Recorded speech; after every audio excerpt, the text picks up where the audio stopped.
si MJ. Pag-abot na, hambal ka may chocolates na surprise si daddy na kanaka. Ang tawon na sa ref. Ang abi na tanang nag-abot si daddy na. Pangita na sa CR, sa kusina.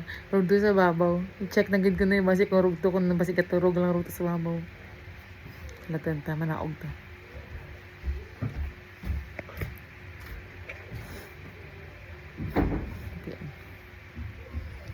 Yan siya.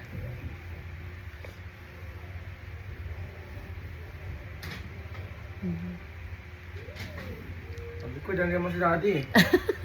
Kaya ora ah. Hello, yung kanimo ora mo surprise na lang kana to. Malay mo nga na dyan, may gift by. Oh my God. Sabi din ka si Kapit Daddy. Oh, nakita mo. Sa door. Ah, marami naman to. Madaming chocolates. Ito talaga. Wag muna. Ano yan? Ano ba to? Isa lang ito lang. Okay. Tingnan mo doon yung box. Oh. May box na itim. Tingnan mo kung anong pinadala ni daddy sa akin. Yan na, tingnan mo ganyan. Ikaw na laman. Parang pas, daddy ka rin kasi. Ano? Buksan. Ito